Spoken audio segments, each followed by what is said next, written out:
Hey guys! Magandang gabi ha! Welcome back po dito sa Gandara SRU channel. Andito na naman nga po ako nagbabalik. Nag-iisa ninyong nagmamagandang kaligya-travel so po magatid ng latest update and fresh happenings patungkol sa TVJ. Basta po mga balita na may kinalaman sa Itbulaga, sagot na po natin yan. Ganon din ang ilang chika patungkol sa loob at tabas ng showbiz. Kaya naman, kung isa ka sa mga hindi pa nakaka-subscribe, maaari lamang na pindutin po ninyo ang subscribe button at notification bell para maging updated po kayo at ma-notify every time na may bago po tayong mga reaction na video. So ngayon pa lamang po, maraming salamat na agad-agad sa inyo pong pagtugon. Anyway, para po sa gabing ito, may kinalaman po sa kalabang show ng Itbulaga ang ating pag-uusapan at tungkol na rin dito sa atin pong first ever na Child Star of the Year winner ng Itbulaga. Sapagkat meron po tayong ilang nababasang negative comments, mga opinion tungkol sa nanalo po na bata na si Queen Amber.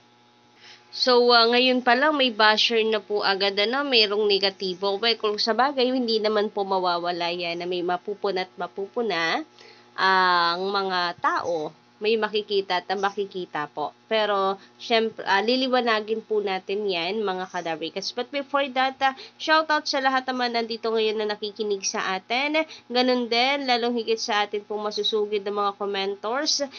Kagaya po nito na nagpapa-shoutout po sa atin, sayang lang at wala po kayong pangalan na nakalagay dito sa username ninyo, wala rin. Pero may picture naman kayo, so makikilala nyo naman siguro. Shout out po sa inyo at maraming salamat sa pagkokomento, pagtutok sa atin. And sa lahat ng nandito ngayon na nakikinig at nakatambay, shout out. Magandang gabi. Anyway, ito na nga, simulan na po natin ang ating pong balitaan at simulan po natin dito kay Queen Amber.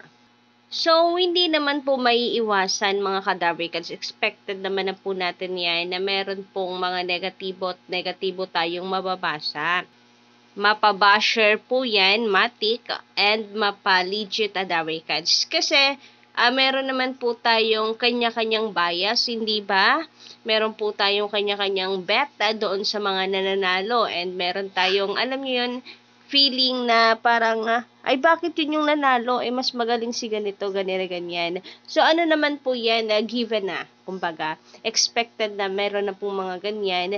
Pero sana as legendary cards tayo, umaasa po ako, na mangibabaw po yung pagsuporta po natin sa naging desisyon at sa nanalo. Naniniwala naman ako na anuman po yung mga kakulangan na nakikita nyo ngayon dito sa winner ay mapupunan po yan ng TVJ, mahahasa pa po ito. And bata pa naman po siya, may improvement pa po yan na mangyayari.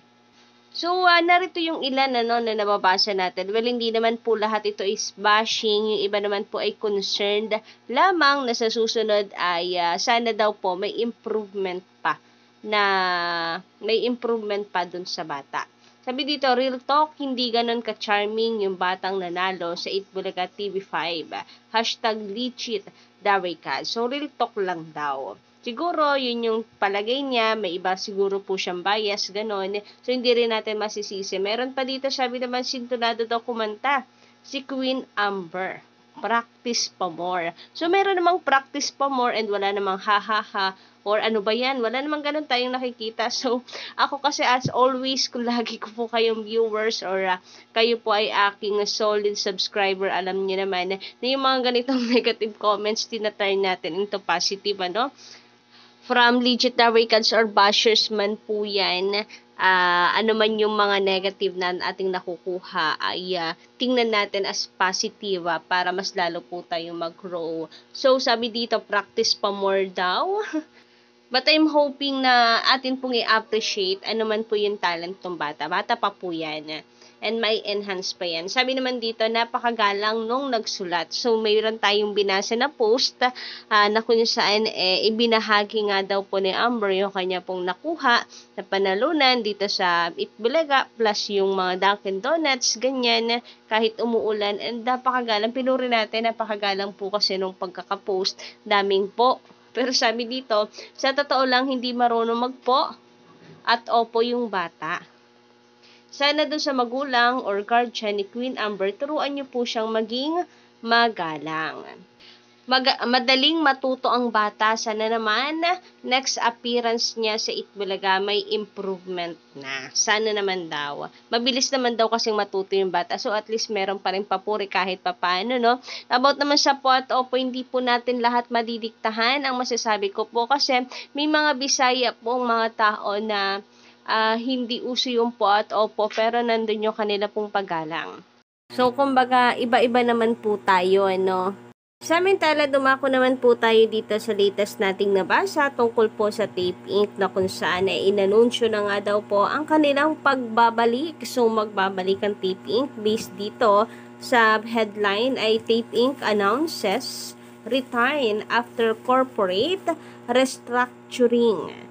Shucks, eto na kaya yung sinasabi po ng mga tape defenders, yung pinagmamalaki po sa atin na babagsak na ang Itbulaga dahil magbabalik na ang Tape Inc.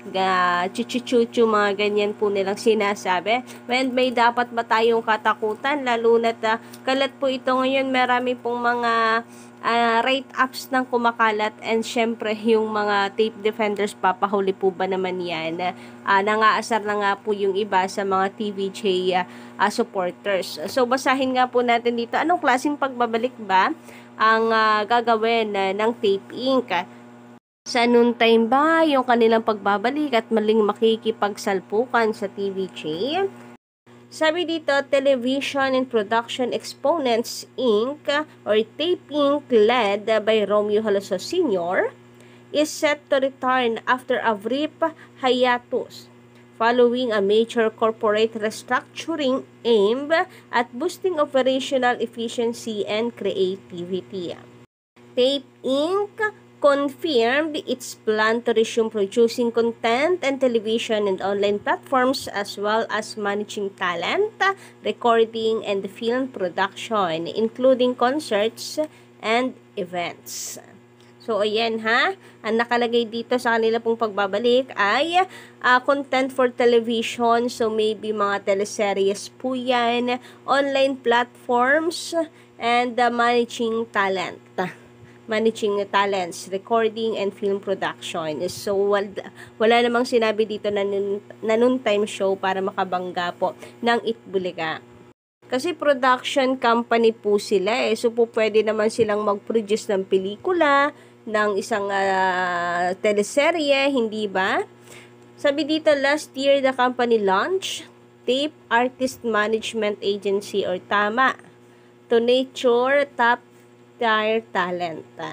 Tape Artist Management Agency, TAMA. Ay, may TAMA to. Charis. The company's stockholders have injected new capital to support business expansions. Tape Inc. said it remains committed to financial responsibility, implementing cost-effective measures, and addressing outstanding obligations to suppliers and GMA Network Inc.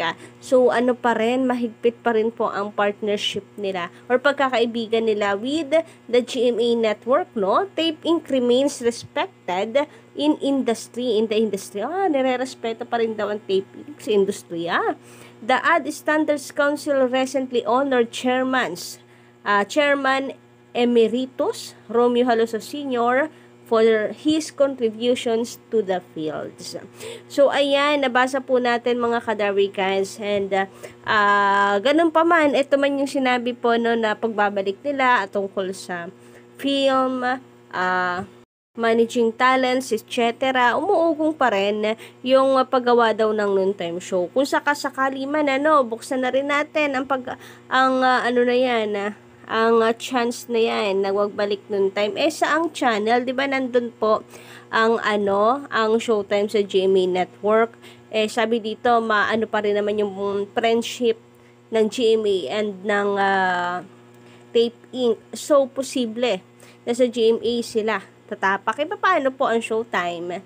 Mapapalayas na lamang po ng ganon, papalayasin ang Showtime sa GMA. Sino po kaya ang may malaking kawalan dito? And ayun na nga, parang imposible naman. Baka po for me, magpapatuloy lang, kumbaga ay hindi po titigil ang mundo ng Tape Inc. Sa isang noontime show.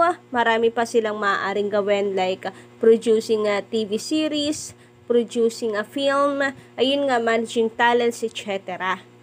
So, pwedeng sa kanilang pagbabalik na ito ay doon umikot naman ang mundo nila. So, kayo ba guys, ano inyong masisay patungkol po sa usapang ito? Paki-comment lang sa baba, and hanggang dito lang ating update. Don't forget to click the subscribe button and notification bell for more updates.